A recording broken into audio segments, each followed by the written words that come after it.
안녕하십니까. 매일 아침 조간신문의 주요 기사를 딱딱 풀어서 해석해드리는 조간딱풀 2월 18일 목요일에 인사드립니다. 지금 도대체 청와대에서는 무슨 일이 일어나고 있을까? 임명된 지 한 달 반 만에 사표를 던진 신현수 민정수석 그 파문이 계속 확산이 되고 있습니다. 오늘 조간신문들도 각자 취재한 그 내용들을 일제히 일면 토업으로 보도를 하고 있습니다. 먼저 신현수 사의 표명 사표를 던졌다. 이것을 가장 먼저 보도를 했던 조선일보 기사 먼저 보시죠. 자, 특별감찰관 제안도 묵살당한 신현수.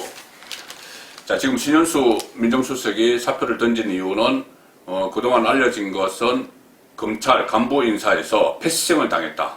박범계와 신현수 밑에 있던 이강철 민정비서관이 다 주도를 했고 문재인 대통령과 직거래를 했다. 그래서 자존심이 상해서 그만두려고 한다. 이런 보도들이 계속 나왔지만은 신현수 민정수석이 검찰 인사 문제뿐이 아니고 다른 여러 가지 국정 현안에 대해서도 쓴소리를 많이 한 것 같습니다. 쓴소리를 하는 바람에 미운털이 바뀌었다. 원래 신현수 민정수석도 문재인 대통령의 핵심 측근으로 꼽혔죠. 과거에 문재인 대통령이 노무현 정부 시절에 청와대 민정수석을 할 때 그 밑에서 사정비서관을 했고 또 문재인 대선 후보 캠프 두 번 모두 그 캠프에 참여를 하고 그랬던 인물인데 막상 청와대 민정수석으로 발탁을 하고 나니 쓴소리를 많이 한 것 같습니다. 그래서 미운털이 박혀서 패싱을 당하고 그래서 사표를 제출하고 그런 일이 벌어진 것 같습니다. 그래서 특별감찰관 청와대 안에 두기로 돼 있죠. 근데 문재인 대통령 취임하고 나서 그것을 두지 않고 있습니다. 왜 그러냐 하면 특별감찰관은 특히 청와대 핵심 인사들도 감찰을 하지만은 대통령 일가 친척들을 살펴봐야 됩니다. 그런데 문재인 대통령은 지금 딸 문다혜 씨 동남아로 이주한 이유 같은 것도 밝혀지지 않았죠. 그리고 문준용 씨 무슨 전시회를 하면서 특혜를 받았다는 그런 의혹, 여러 가지 의혹이 있는데 그것을 전혀 확인을 해야 될 그런 기능이 없습니다. 그런 기능을 하는 게 특별감찰관인데 특별감찰관은 아예 임명도 안 하고 있는 그 상태죠. 그래서 특별감찰관 임명해라 이런 제안까지도 신현수 민정수석이 했다는 것이죠. 그런데 다 묵살을 당했다는 겁니다. 한 달 만에 사의 표명을 했는데 청와대는 이명박 정부 국정원 사찰 의혹 지금 불거지고 있죠. 그것을 선거 앞두고 개입하면 안 된다. 이런 말까지 했다는 겁니다. 신현수 민정수석이. 그래서 검찰 인사를 포함한 주요 현안을 두고 갈등이 일어났다. 자, 그런 상황에 지금 여러 가지 이 파문이 번지고 있습니다. 처음에는 검찰 간부 인사에서 패싱 당했다. 그런데 그것이 아니고 여러 가지 현안들에 대해서 신현수 수석이 막 충언을 했는데 그것이 듣기가 껄끄러워서 패싱을 해버리니 사표를 제출했다. 지금 그쪽으로 가고 있습니다. 자, 이 조선일보 3면을 보시면은 국정 전환을 궁리하다가 원점으로 돌아가 버린 문재인. 그래서 신현수는 그 과정에서 걸림돌이었다. 걸림돌이 돼버렸습니다. 처음에는 본인 말을 잘 들어줄 줄 알고 본인과 같이 일을 했기 때문에 발탁을 했는데 걸림돌이 돼버린 거죠. 자, 그래서 그 옆에 보시면은 국정 현안을 놓고 티타임을 하는데 신현수가 참석하니까는 문재인 대통령이 한마디도 안 했다. 입을 꾹 다물었다. 그런 기사까지 지금 나오고 있습니다. 자, 여당이 재보선지면은 바로 레임덕이다. 이래서 문재인 대통령이 여당 강경파에 힘을 실어주고 있는 지금 그런 형국이라는 겁니다. 이번에 4월 7일 실시되는 서울시장과 부산시장 보궐선거에서 지면은 바로 레임덕이 온다. 그래서 여당이 전폭적인 지원을 해야 된다. 그렇게 하니 문재인 대통령이 그 강경파들에게 힘을 실어주고 있다. 그래서 반검찰 밀어붙이는 여건에 신 수석이 벽을 느낀 것 같다. 이런 말이 정치권에서 나오고 있습니다. 최근 문재인 대통령이 각종 국정 현안에 강경한 입장으로 선회한 것이 이 영향을 많이 미쳤다. 청와대 신현수 수석이 여러 차례 사의를 표명한 것이 너무 강하게 문재인 정권에서 밀어붙이니 그것을 좀 통제를 하려고 하다가 미운털이 바뀌었다. 그 이야기입니다. 그래서 신 수석이 벽을 느낀 것 같아. 이런 말이 주변에서 나오고 있고요. 또 과거 그 문재인 대통령이 그 친년 기자회견에서 윤석열 검찰총장에 대해서도 문재인 정부 검찰총장이다 이렇게 치켜 세우고 막 했지만은, 그래서 그 치켜 세우는 그 과정에서도 신현수 민정수석의 조언이 좀 있었다는 겁니다. 신현수 민정수석이 너무 윤석열과 그렇게 각을 세우면 안 된다, 뭐 이렇게 이야기를 해서, 그러면 뭐 윤석열도 우리 문재인 정부의 뭐 검찰총장이다 이런 식으로 유화 제스처를 썼는데, 결정적인 순간이 뭐냐면은 월성 원전 1호기 조기 폐쇄 과정에서의 경제성 조작 사건 2호, 거기서 백운규 당시 산업통상부 장관에 대해서 검찰이, 윤석열이 이끄는 검찰이죠, 검찰이 구속영장을 청구해버리니 문재인 하들짝 놀라서, 야 이거 검찰 정말 못 믿겠다, 뭐 나한테까지 또 이러는 거라 해서 그 때문에 불같이 화를 내면서 인사소정, 박범계와 신현수 수석이 하고 있는데, 그것을 다 원점으로 돌려버리고 윤석열이 요구한 세 가지, 뭐 이송윤의 그 자리 이동, 이송윤 서울중앙지검장 자리 이동, 또는 그 한동훈 검사장 복귀, 일선 복귀, 또 추미애 사단으로 완전히 뒤덮여 있는 대검 간부들 인사, 이런 것을 다 묵살해버리는 그 계기가 된 것이 이 백운규 산업통상부 전 장관의 그 구속영장 청구였다고 합니다. 그렇게 되면은 이 검찰의 수사 칼날이 결국은 청와대까지 오고 문재인 본인에게까지 오기 때문에 그때 불같이 화를 내면서 노발대발을 하면서 검찰 인사를 원래 그 신현수가 걸림돌이 됐다. 그래서 신현수를 걸림돌을 치워버리고 그대로 밀어붙였다. 자, 그 이야기가 되는 겁니다. 자, 이런 상황에서 문재인 대통령이 그러면서도 왜 신현수가 사표를 계속 내는데 수리를 하지 않을까?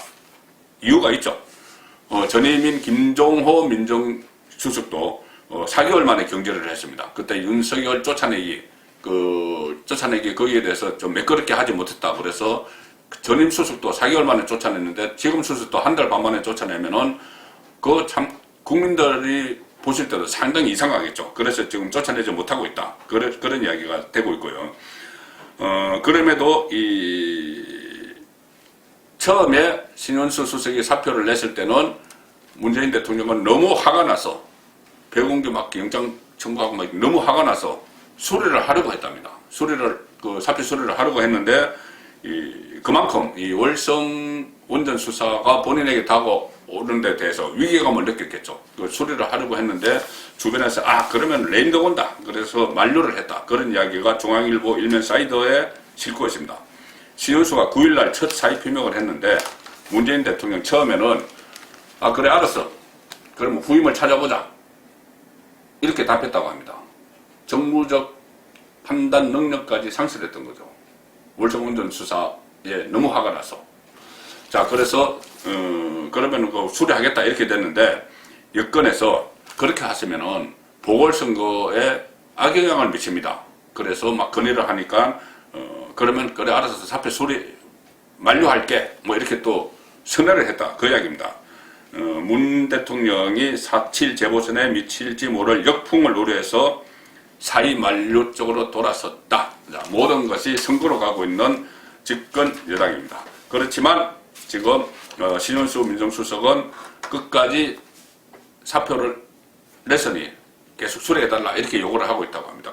하나 의문이 드실 텐데, 어떻게 그러면 사표를 내고 본인이 출근 안 하면 되는 것 아니냐, 왜 가서 또 패싱 당하고 그러느냐, 이런 의문이 드시겠죠. 드시는데, 어떤 그 일반적인 공무원들 중에는 그런 의무감이 있는 사람들이 있습니다. 내가 아직은 정식 공무원인데 내가 사표가 수리가 안 되는데 직장을 안 나가면 안 된다.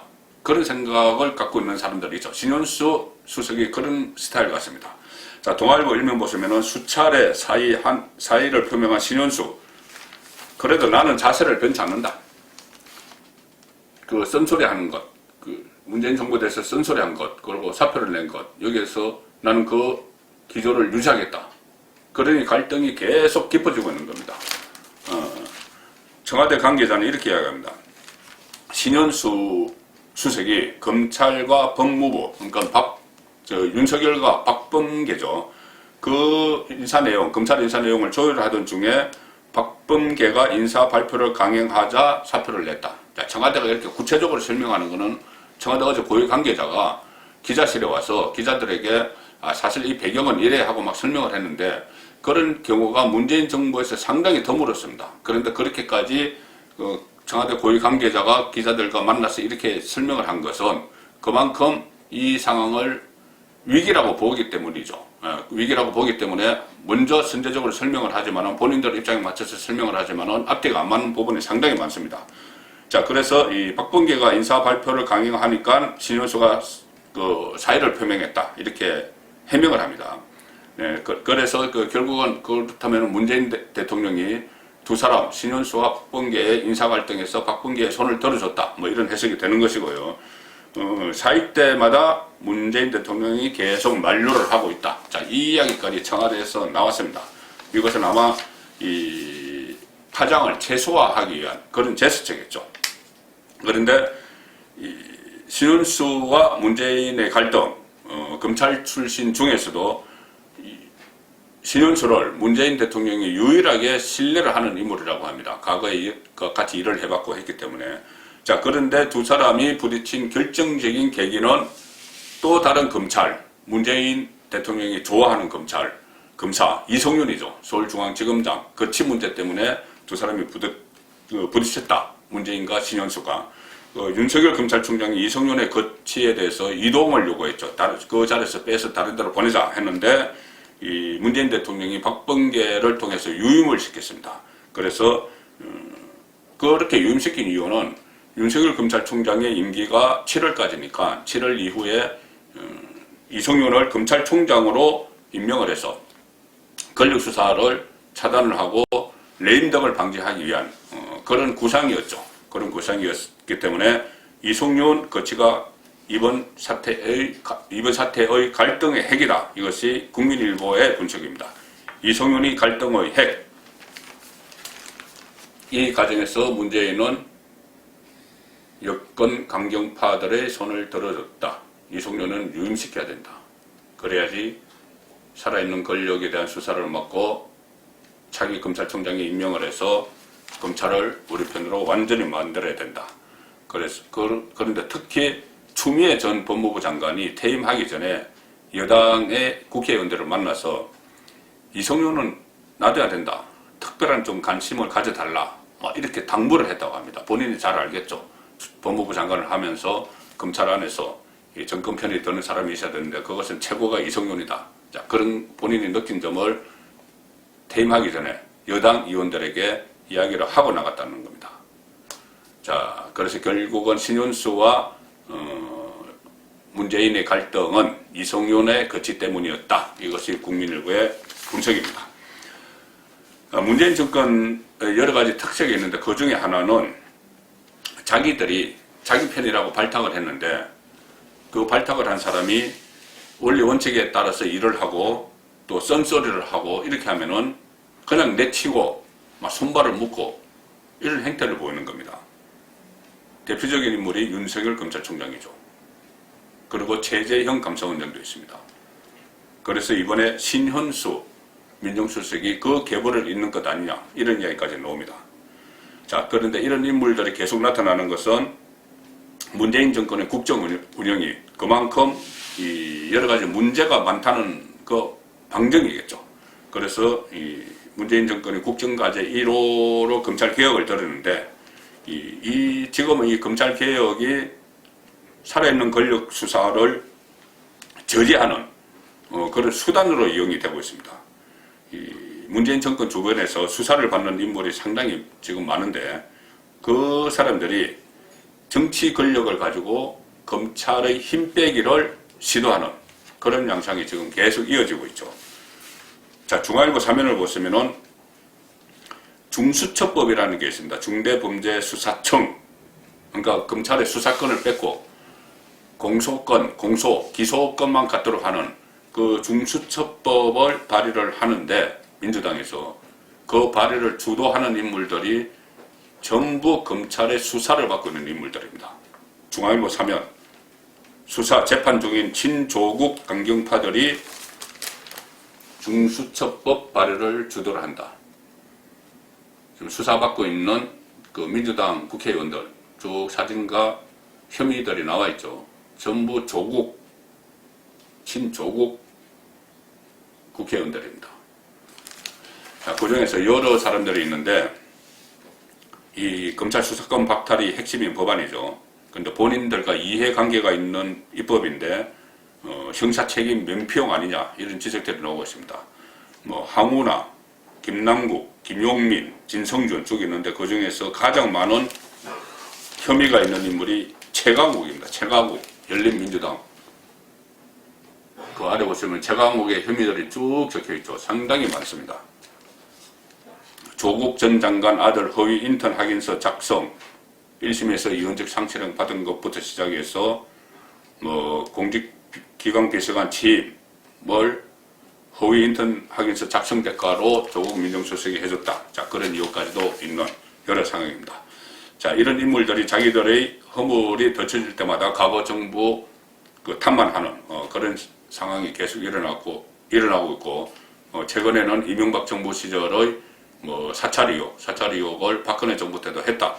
뭐 그렇게 막 덜쳐내고 있는데, 야당에서는 무슨 소리냐? 그것은 과거 김대중 노무현 정부 때도 다 했던 것 아니냐? 그런 의혹들이 지금 일어나고 있습니다. 그래서 정치인 사찰, 공방, 장기전 조짐이 보이는데, 야당은 DJ 노무현 때도 까보자. 이 경향신문 기사입니다. 확산이 되고 있는 것이죠. 전선이 확대되고 있습니다.